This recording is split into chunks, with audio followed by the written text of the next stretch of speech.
My name is Archer, 30 years old, and the founder of a tech startup that just hit 8 figures in revenue. Funny how life works sometimes.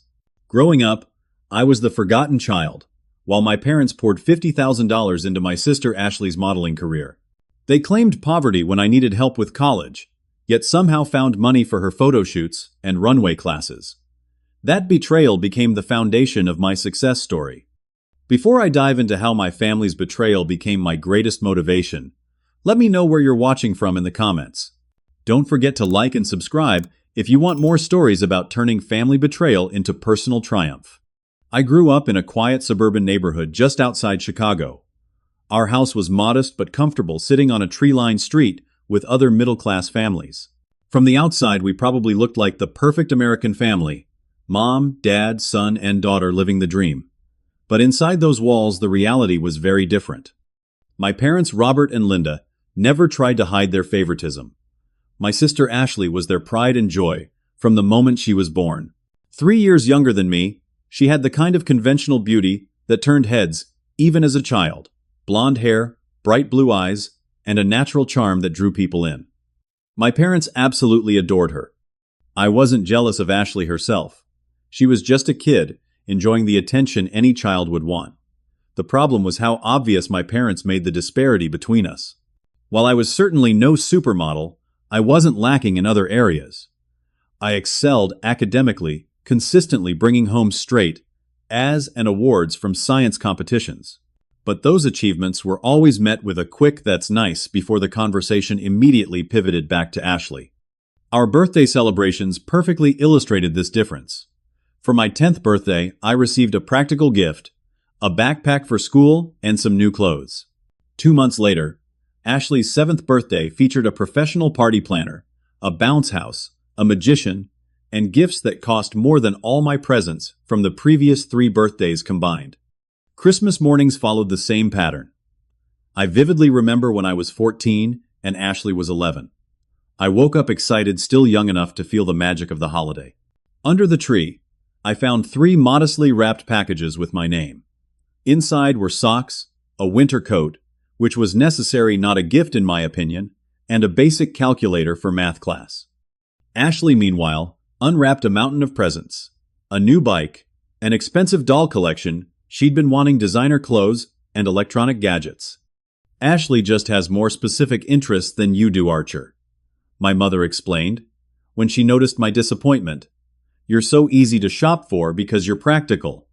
The truth was, they didn't know what I was interested in, because they never bothered to ask or pay attention. What they didn't realize was that I had been dropping hints for months about a computer programming book set I wanted. I had developed a passion for technology that would eventually become my career, but at the time, my parents viewed it as just playing on computers. I learned self-reliance early. By 12, I was making my own lunches, managing my homework without any help, and essentially raising myself, while my parents attended Ashley's beauty pageants and modeling workshops. They started entering her in local competitions when she was only 12, spending weekends driving to events across the state. "Your sister has a special gift," my father would say. "We need to nurture her talent." My talent for mathematics and computer science apparently didn't qualify for nurturing. The summer I turned 15, I saved up money from mowing lawns to buy my first programming manual. I taught myself basic coding languages, staying up late into the night, working on small projects on our family computer. One evening, my mother came into the room while I was coding a simple game. "What are you doing still up?" "It's nearly midnight," she said. "I'm working on a game I designed," I replied, hoping for some interest or encouragement. She glanced at the screen with indifference. "Don't stay up too late. And don't break the computer. We can't afford to replace it." That same week, they spent $300 on professional headshots for Ashley's growing portfolio. By high school, the pattern was firmly established. I joined the computer club and math team, finding my tribe among other technically minded students. My parents attended exactly 0 of my competitions, despite my team winning the state championship in my junior year. Meanwhile, they never missed a single one of Ashley's modeling events, even when they were hours away. My 18th birthday dinner consisted of a rushed meal at a budget restaurant because they needed to leave early to take Ashley to a modeling workshop. As they hurried us through dessert, I made a silent promise to myself: One day I would be so successful they would regret not believing in me. Despite the lack of emotional support, I maintained excellent grades. I set my sights on attending the Massachusetts Institute of Technology, MIT, one of the most prestigious technical universities in the country. I spent countless hours on my application, writing and rewriting essays, securing recommendations from teachers who actually recognized my potential, and preparing for interviews. When the acceptance letter arrived, it was the proudest moment of my young life. I had done it completely on my own, without a single word of encouragement from my parents. Little did I know that this achievement would lead to the first major betrayal that would change the course of my relationship with my family forever. The day my MIT acceptance letter arrived, I rushed home from school, bursting through the front door with the envelope clutched in my hand. My parents were in the kitchen, my mother preparing dinner while my father reviewed some bills at the table. I got in, I announced, holding up the letter. MIT accepted me with a partial scholarship. My mother glanced up briefly. "That's nice, honey. Can you set the table? Ashley will be home from her modeling class soon, and she's probably starving." My father took the letter, glanced at it quickly, and handed it back. "Good job. Those technical schools are expensive, though. No congratulations dinner. No phone calls to relatives. No celebration whatsoever." I set the table in silence, my momentous achievement already fading into the background of our family life. When Ashley arrived home 30 minutes later, she excitedly announced that her modeling coach thought she might be ready for a regional competition. "That's wonderful news," my mother exclaimed, clapping her hands together. "We should celebrate this weekend. How about dinner at Antonio's?" Antonio's was the expensive Italian restaurant in town, a place we only went for special occasions, which apparently meant Ashley's achievements, but not mine. During dinner that night, I brought up the practical aspects of my college acceptance. The scholarship covers about 30% of the tuition, but I'll still need help with living expenses and the rest of the tuition. I've applied for additional scholarships and plan to work part-time, but I was hoping you guys could help with some of the costs. My parents exchanged a look I would come to recognize well, the "how do we say no to Archer" look. "Honey," my mother began, her voice taking on that sympathetic tone that never preceded good news. "We're just not in a financial position to help with college right now. The economy has been tough on your father's business, and we've had to tighten our belts."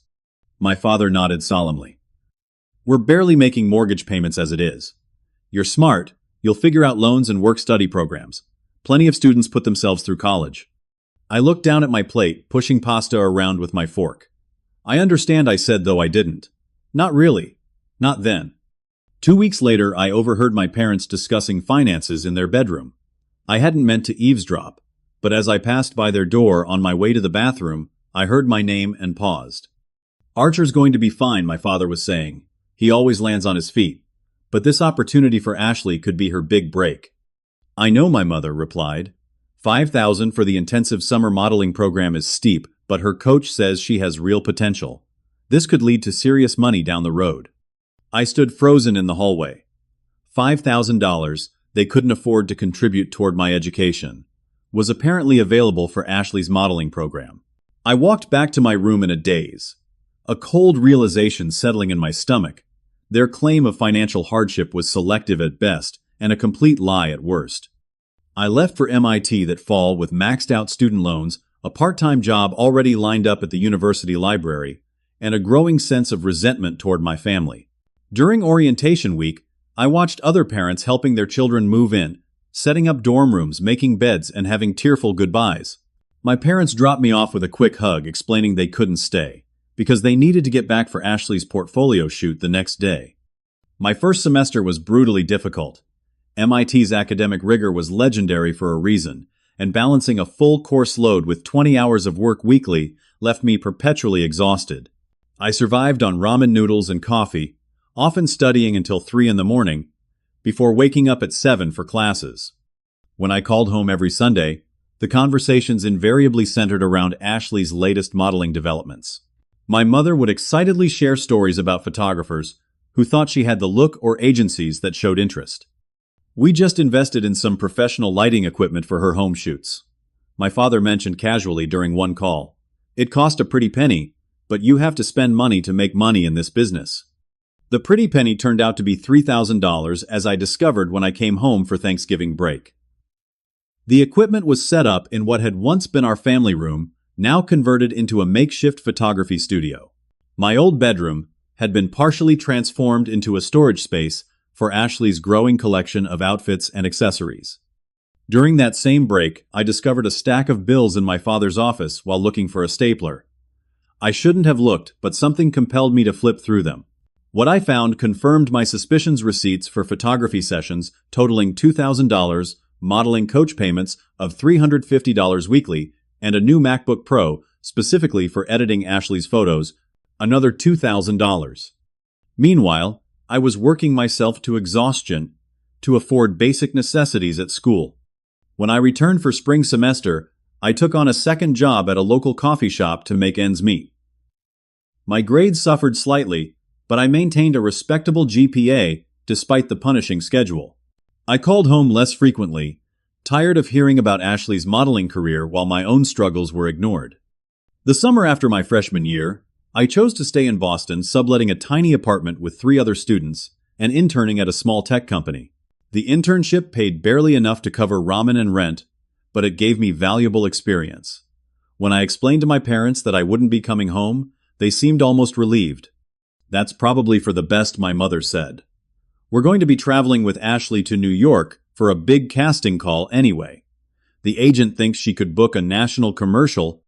Ashley graduated high school that year with decidedly average grades.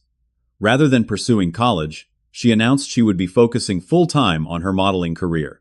My parents were ecstatic, already envisioning her face on billboards and magazine covers. "She's going to be the next big thing," my father told me proudly during one of our increasingly rare phone conversations. "We're investing in her future." By the time I returned home for Christmas of my sophomore year, the transformation of our family resources was complete. Ashley had a new car for driving to auditions, my mother explained, while I took the bus from the airport. The house was filled with professional photographs of my sister, and conversation revolved entirely around which agencies were showing interest and which casting calls were coming up. I finally confronted them after dinner one night when Ashley was out with friends. "You told me you couldn't afford to help with my education, but you've spent tens of thousands on Ashley's modeling. How is that fair?" My father's face hardened. "Life isn't fair, Archer. We're making decisions based on return on investment. Ashley has a real shot at making it big. That would benefit the whole family. And my education at one of the best technical universities in the world isn't a good investment," I countered. "You'll be fine regardless," my mother interjected.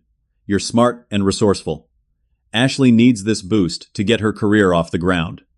I realized then that nothing I could say would change their perspective. In their eyes, Ashley's potential modeling career was worthy of financial sacrifice, while my education was merely an expense they could avoid. It was the first major betrayal that truly opened my eyes to my place in the family hierarchy, firmly at the bottom. That night, I made a decision that would guide me through the next several years. I would succeed, not because of my family but despite them, and one day they would recognize what they had turned their backs on. My remaining college years at MIT were a blur of exhaustion, determination, and gradual emotional detachment from my family. I maintained my 2 jobs, 20 hours weekly at the library and weekend shifts at the coffee shop, while taking a full course load of challenging technical classes. Sleep became a luxury I could rarely afford. Despite these challenges, I excelled academically. I connected with Professor James Maxwell in the computer science department, who recognized my potential and became the mentor I never had at home. Under his guidance, I began developing a sophisticated algorithm for data analysis that would eventually become the foundation of my company. "You have a gift for seeing patterns others miss," Professor Maxwell told me after reviewing my early work. "This could revolutionize how companies interpret customer data." His encouragement meant everything to me. For the first time, someone was investing in my potential rather than dismissing it. My occasional visits home became increasingly uncomfortable. During spring break of my junior year, I arrived to find our garage converted into a makeshift runway, where Ashley practiced her walking technique with a coach who charged $70 per hour. A new iMac had been purchased exclusively for editing her growing portfolio of professional photographs. "Business is picking up," my father explained when I commented on the new expenses. We've had to make some financial adjustments, but it's going to pay off soon. Those financial adjustments apparently didn't extend to helping with my education or even acknowledging my accomplishments. When I made the dean's list that semester, I called to share the news. My mother answered, sounding distracted. "That's wonderful, honey, but can I call you back? We're just heading out the door for Ashley's callback with that sunscreen company. It could be a national campaign." She never called back.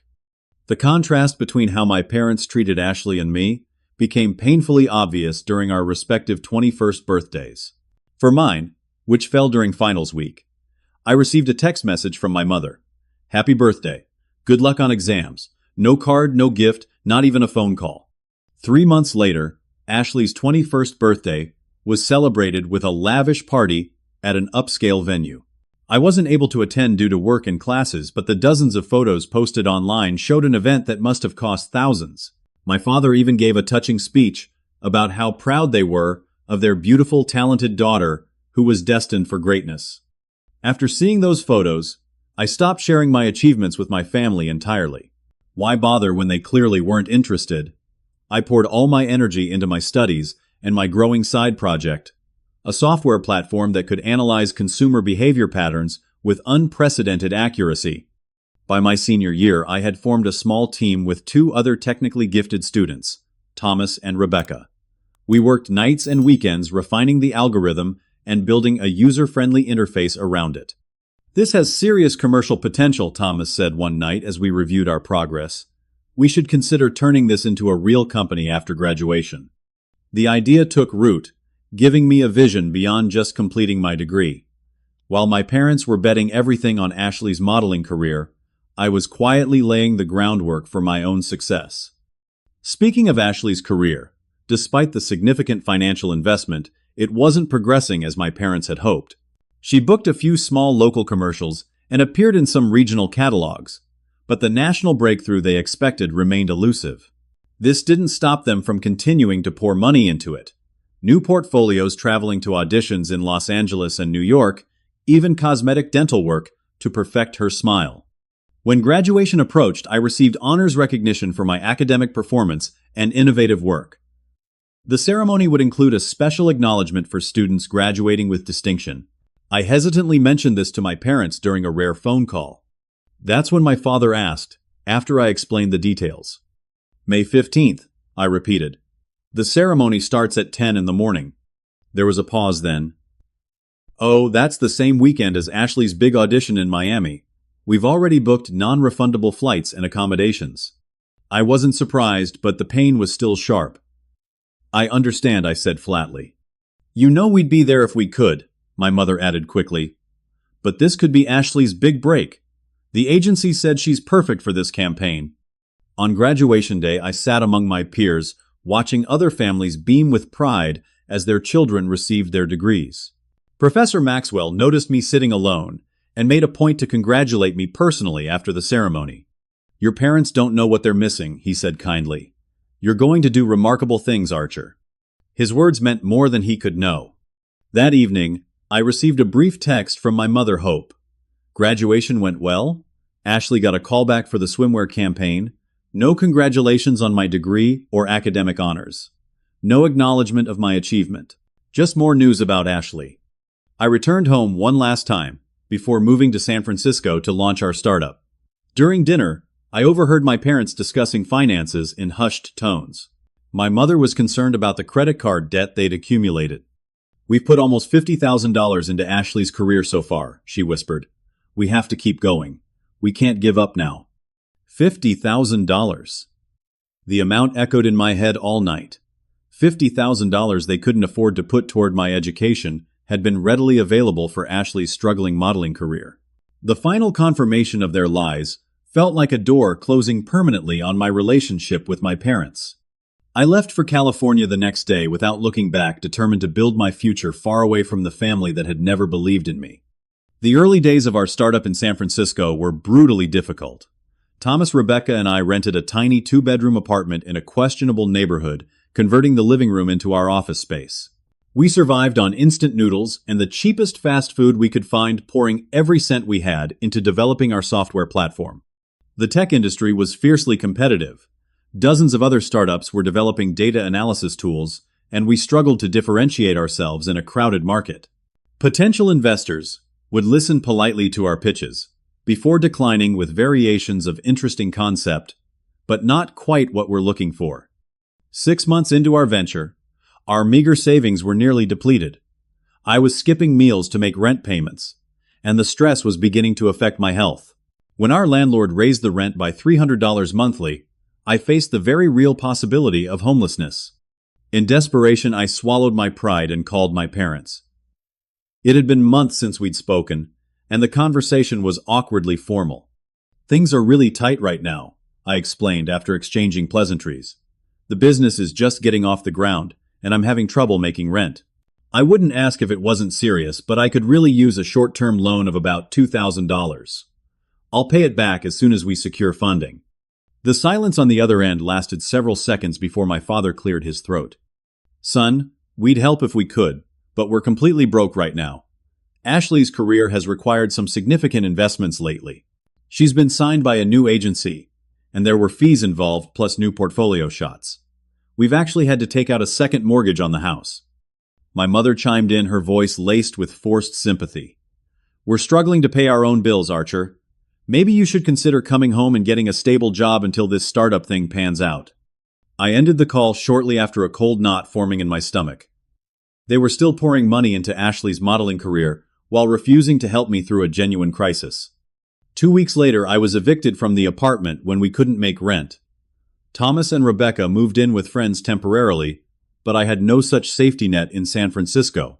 For 3 weeks, I slept on a cot in our small office space, showering at a nearby gym where I'd purchased the cheapest membership available. I limited myself to 1 meal per day, usually a $1 menu burger or a convenience store sandwich. This was my rock bottom. Lying on that cot late one night, staring at the ceiling and listening to the hum of our servers, I contemplated giving up. Maybe my parents were right.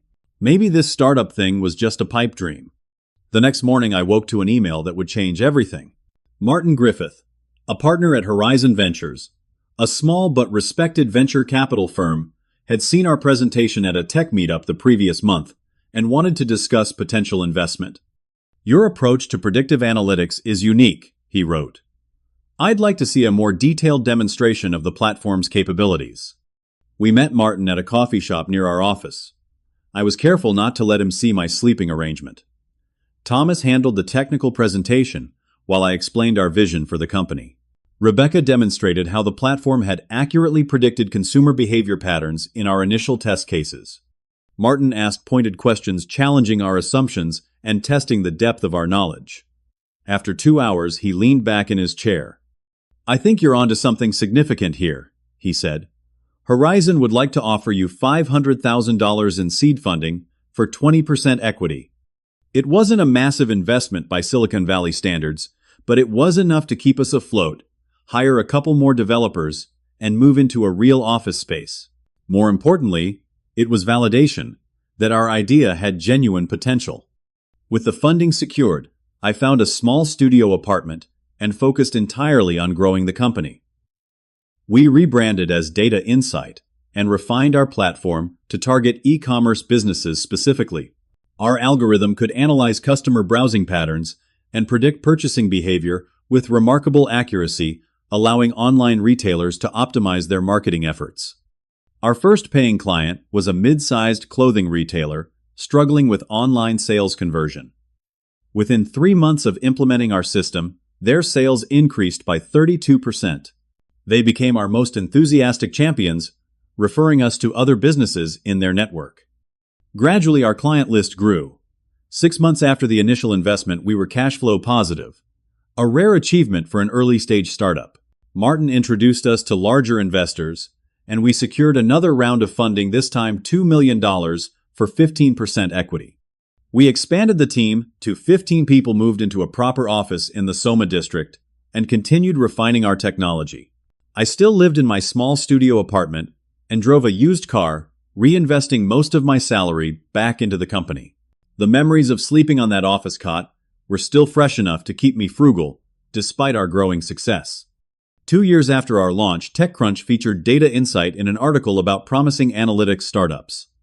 The exposure brought us to the attention of several major retailers, and our client base exploded. Revenue hit 7 figures, then 8. We expanded internationally, opening small offices in London and Singapore. Through it all, I maintained minimal contact with my family. Occasional text messages on birthdays and holidays were the extent of our communication. They never asked about my business, and I never volunteered information.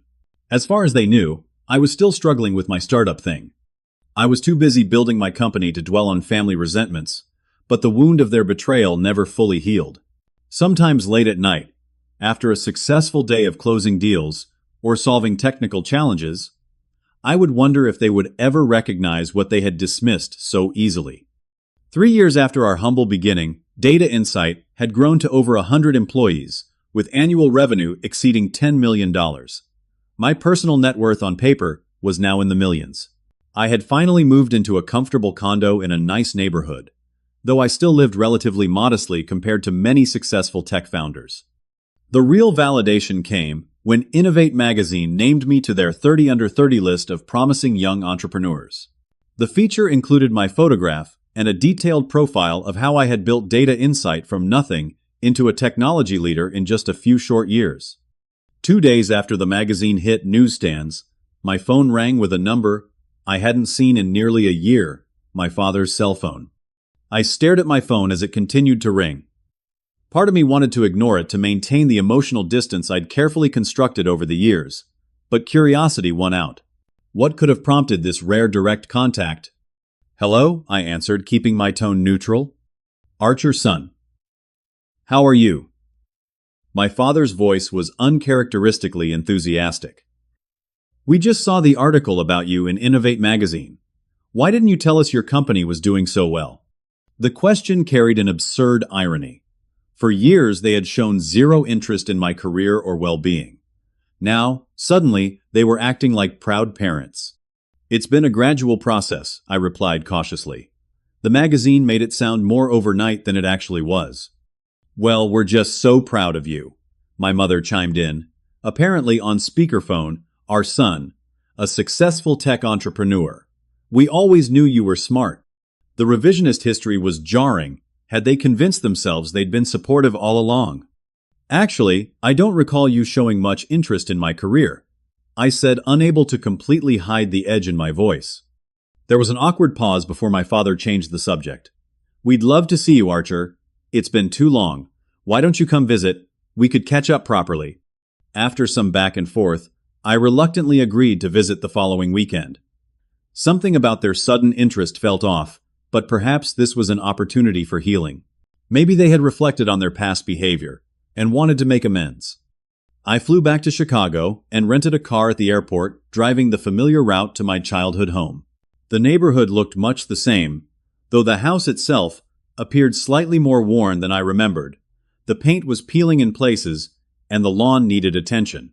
My mother greeted me with an enthusiastic hug. "Look at you. So handsome and successful." She ushered me inside where my father waited in the living room. The first thing I noticed was that the makeshift photography studio was gone. The special lighting equipment and backdrops had been removed, and the space had reverted to a normal family room, albeit with dated furniture. "Where's Ashley?" I asked, after exchanging somewhat stiff greetings with my father. "She'll be down in a minute," my mother replied. "She's living here again now." That was surprising. Last I knew, Ashley had been sharing an apartment with other aspiring models in New York. As if on cue, my sister descended the stairs. She looked different. The carefully maintained appearance of an aspiring model had been replaced with a more casual look. Her expression when she saw me was a complex mixture of emotions I couldn't quite read. "Hey, big brother," she said, giving me a brief hug. "Congratulations on the magazine feature." "Thanks," I replied. "How's the modeling career going?" A flash of something. Anger. Resentment. Crossed her face before she composed herself. "It didn't work out," she said flatly. "Turns out, the industry is more interested in exploiting young women than actually developing talent." My mother quickly intervened. "Ashley's taking some time to reassess her options. She's thinking about community college courses in business administration. Dinner was a strange affair. My parents asked numerous questions about my company, how many employees I had, what our revenue was, whether we were planning to go public. They had never shown the slightest interest in my work before, yet now they wanted every detail. As the meal progressed, I began to understand the situation more clearly. The house showed signs of financial strain. The furniture was worn, appliances outdated, and my father's usual expensive watch had been replaced with a cheaper model. Meanwhile, their questions about my finances became increasingly specific and probing.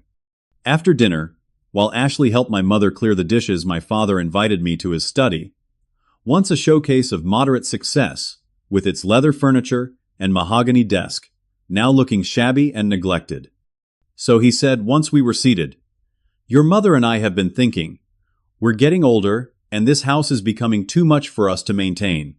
We've been considering downsizing." I nodded, waiting for him to continue. "The thing is," he went on, not quite meeting my eyes, "the housing market isn't great right now, and the house needs some work before we could sell it. Plus, there's Ashley's situation, her modeling career." He trailed off, then cleared his throat. "Well, it didn't pan out as we expected. She's back home now, trying to figure out her next steps." I remained silent, beginning to see where this was heading. "The bottom line," he finally said, "is that we're in a bit of a financial bind. We have some credit card debt from Ashley's career expenses, and the second mortgage is underwater. We need about $75,000 to get everything straightened out." There it was. The real reason for the sudden reconnection. "We wouldn't ask if we had any other options," he continued. "But since you're doing so well now, it would just be a loan, of course. We'd pay you back as soon as we're back on our feet." I sat there stunned by the audacity.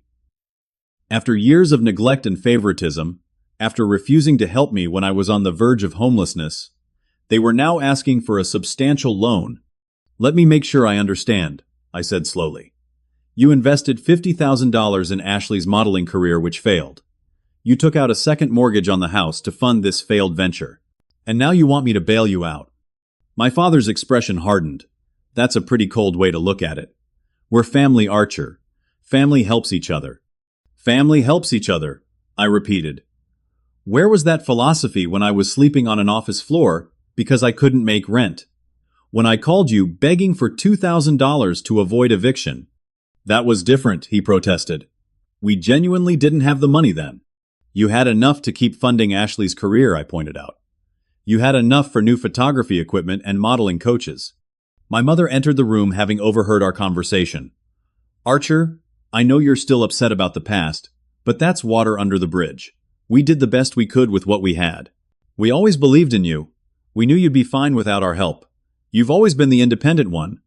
It was a stunning rewrite of history, casting their neglect as confidence in my abilities. "You never believed in me. I corrected her. You never supported my dreams. You chose to invest everything in Ashley and nothing in me. That was your decision, and you have to live with the consequences." "We sacrificed everything for our children," my father exclaimed, his voice rising. "Everything we did was for you and your sister." "No," I said firmly. "Everything you did was for Ashley. I was an afterthought at best."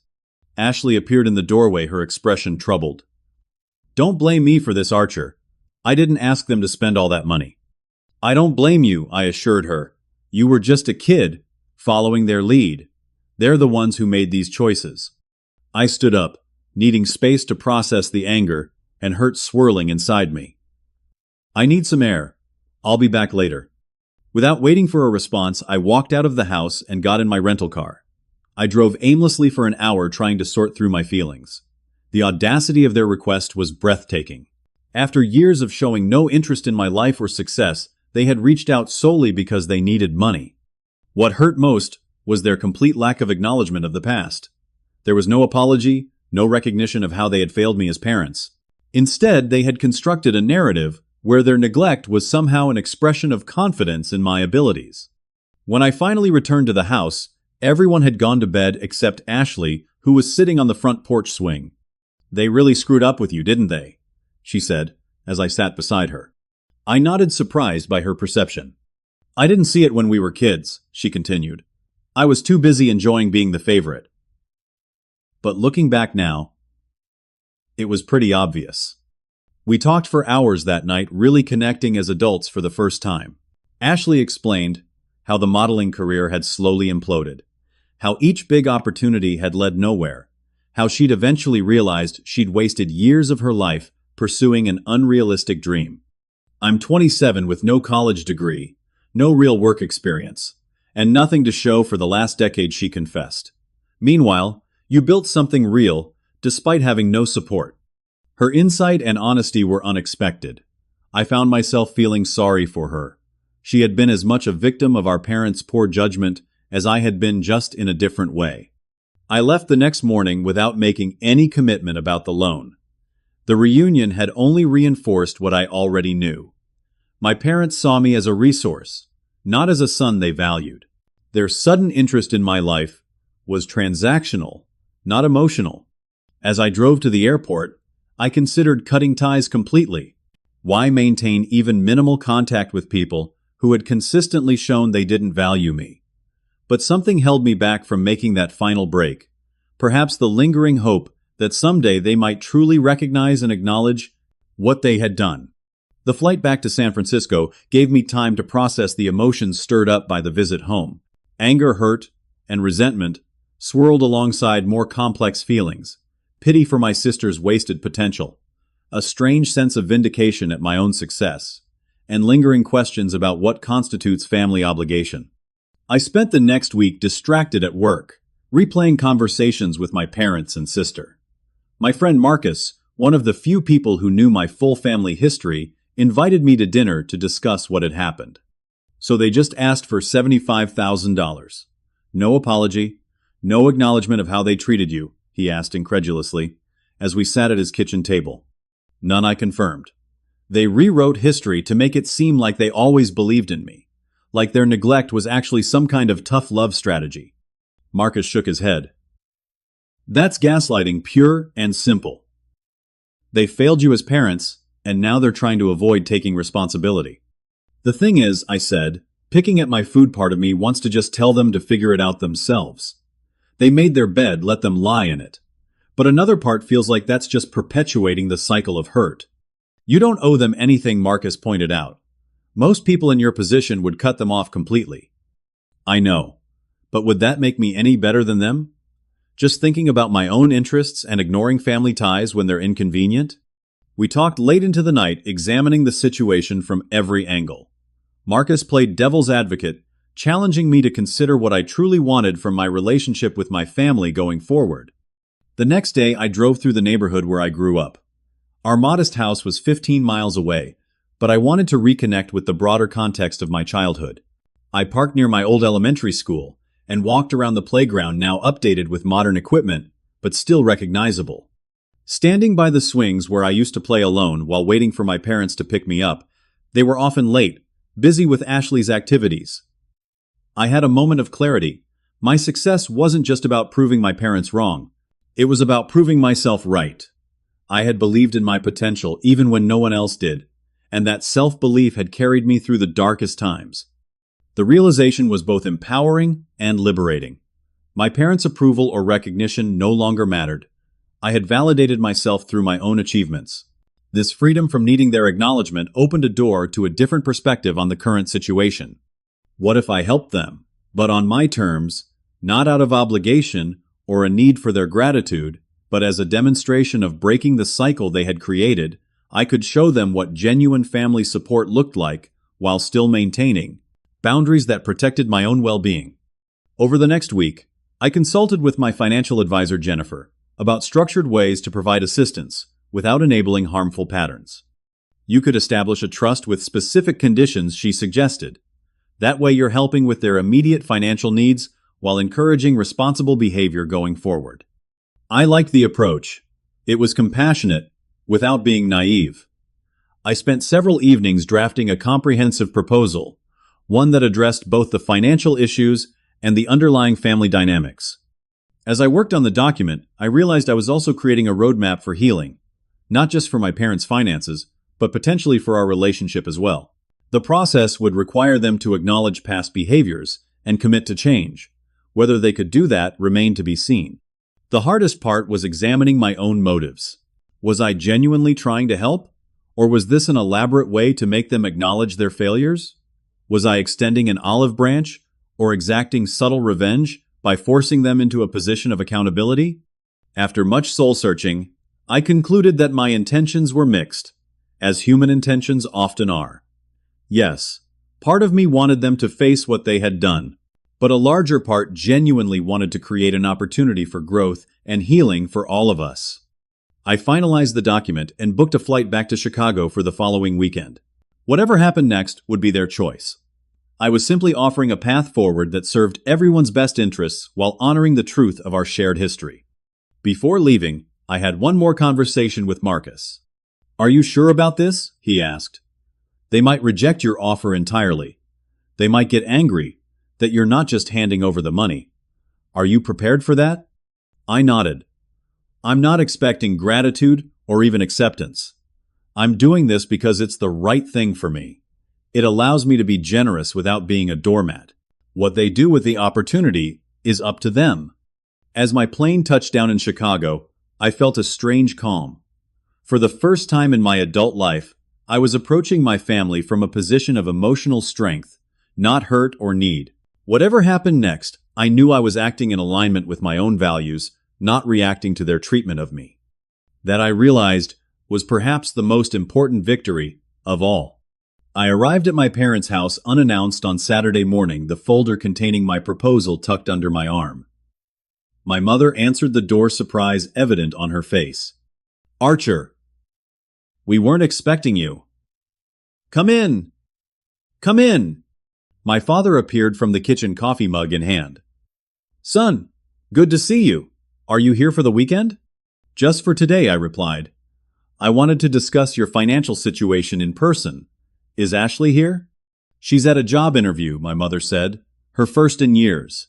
We're very proud of her for trying to get back on her feet." We sat in the living room, an awkward silence hanging in the air. They were clearly expecting me to announce my decision about the loan they had requested. I've given a lot of thought to our conversation last time I began keeping my voice level. Before I share my decision, I need to address some things about our family history. My father shifted uncomfortably. "The past is the past, Archer. We should focus on moving forward." "The past shapes the present," I countered. "And we can't move forward honestly without acknowledging what happened." I opened the folder and removed a document I had prepared.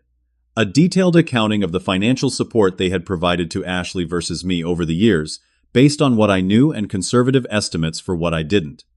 By my calculation, you invested over $50,000 in Ashley's modeling career. Meanwhile, you contributed exactly $0 to my education at MIT, despite claiming you couldn't afford to help. My mother's face flushed. "That's not fair. We had limited resources and had to make choices." "Yes, you did make choices," I agreed. "You chose to repeatedly invest in Ashley's career, despite seeing minimal returns. You chose to tell me you were broke when I needed help with tuition. You chose to ignore my achievements while celebrating Ashley's smallest accomplishments." "We always believed in you," my father protested. "We knew you would succeed on your own." "That's a convenient reinterpretation of neglect," I said firmly. "The truth is, you showed clear favoritism toward Ashley throughout our childhood and young adulthood. When I was literally homeless, sleeping on an office floor and skipping meals to make ends meet, you refused to loan me $2,000. Now that I'm successful, you want $75,000. They exchanged uncomfortable glances, unable to refute the facts I had presented. "We made mistakes," my mother finally admitted, her voice small. "We didn't realize how it looked from your perspective." It wasn't a full acknowledgement, but it was a start. I removed the second document from my folder, my proposal. "I'm not going to give you a loan," I said clearly. Their faces felt disappointment and worry evident in their expressions. "Instead, I'm offering something different." I handed them the document. "This is a structured plan to address your financial situation and create a healthier family dynamic moving forward." They looked confused as they scanned the first page. "I'm willing to pay off your mortgage entirely," I explained, "but there are conditions. First, you must attend financial counseling for a minimum of 1 year. The counselor will report attendance to me, though the content of your sessions will remain private." My father started to protest, but I held up my hand. Second, I'll establish an educational fund for Ashley to get practical training or a degree in a field with actual job prospects. The money goes directly to the institution, not to her or you. And third, I require a formal acknowledgement of the favoritism you showed throughout our childhood and an apology. Not just words, but a commitment to family therapy where we can work through these issues together. My parents stared at the document, then at each other. Their expressions cycled through shock, indignation, and finally uncertainty. "This is controlling, my father," said his voice tight.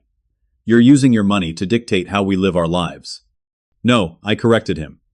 "I'm offering to help in a way that addresses the root problems, not just the symptoms." "You're free to decline." "You expect us to admit we were terrible parents?" my mother asked, tears forming in her eyes. "I expect you to acknowledge the reality of our family dynamic," I replied. "Not that you were terrible parents overall, but that you consistently favored Ashley and neglected my needs and achievements." My father stood up abruptly. "This is ridiculous. We sacrificed everything for this family." "For parts of this family," I corrected. "That's exactly the kind of revisionist history I'm talking about." The conversation devolved from there. My father grew increasingly defensive, my mother tearful. When Ashley returned from her interview and found us arguing, she asked what was happening. I explained my proposal briefly. "He wants mom and dad to admit they played favorites and get financial counseling before he'll help," my father summarized bitterly. Ashley looked at the document, then at our parents. "Well, they did play favorites," she said quietly. "Everyone could see it, except you two." Her unexpected support seemed to deflate their anger. After more discussion, much of it tense and emotional, I left the documents with them and prepared to leave. "Think about it," I said at the door. "The offer stands for 2 weeks. After that, you're on your own to figure things out." I returned to San Francisco, uncertain whether they would accept my terms. Part of me expected them to reject the offer out of pride or an unwillingness to acknowledge their past behavior. I had made peace with that possibility. My proposal had been as much about setting boundaries for myself as it was about helping them. 2 weeks passed with no word. I assumed they had decided to handle their financial problems without my help. Then on the 15th day, I received a call from my mother. "We've been doing a lot of thinking," she said, her voice subdued, "and talking. Ashley has been quite insistent that we see things from your perspective." She took a deep breath. "You're right. We did favor Ashley. We did dismiss your achievements while celebrating hers.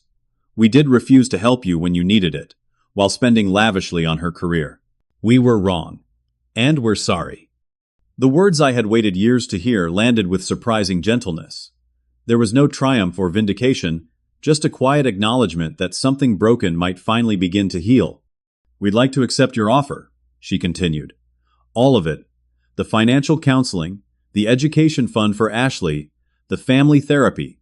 We want to try to make things right, if it's not too late." 1 year later, our family dynamic had shifted significantly. My parents had completed most of their financial counseling sessions, learning to budget properly and make more responsible decisions. Ashley was enrolled in a business program at the local community college, discovering aptitudes she never knew she had. Our monthly family therapy sessions, while sometimes difficult, had created space for honest conversations about the past and healthier patterns for the future. The relationship wasn't perfect. Decades of dysfunction couldn't be erased in a single year. But there was progress. My father had learned to ask about my work without focusing solely on its financial aspects. My mother had begun acknowledging my accomplishments without immediately changing the subject to Ashley. And Ashley and I had developed a genuine sibling relationship based on mutual respect rather than competition. As for me, I found that success truly was the best revenge, but compassion was the path to freedom. By choosing to help my family while maintaining firm boundaries, I had broken the cycle of hurt that might otherwise have continued indefinitely. I had also discovered that healing didn't require forgetting the past, the rubber. It required acknowledging it honestly and choosing to build something better for the future. My parents' favoritism and betrayal had forced me to become self-reliant at an early age, developing the very qualities that would later lead to my success. In a strange way, their failure had contributed to my achievement, but it was my choice to extend compassion rather than perpetuate resentment that had allowed me to truly claim that success as my own. Have you ever had to confront a family member about hurtful behavior from the past? Did you seek revenge? Or choose forgiveness? Let me know in the comments below. And if this story resonated with you, please like, subscribe, and share it with someone who might need to hear that success and healing are both possible, even after deep family betrayal. Thank you for listening to my journey. And remember, the family we choose to become is ultimately more important than the family we were born into.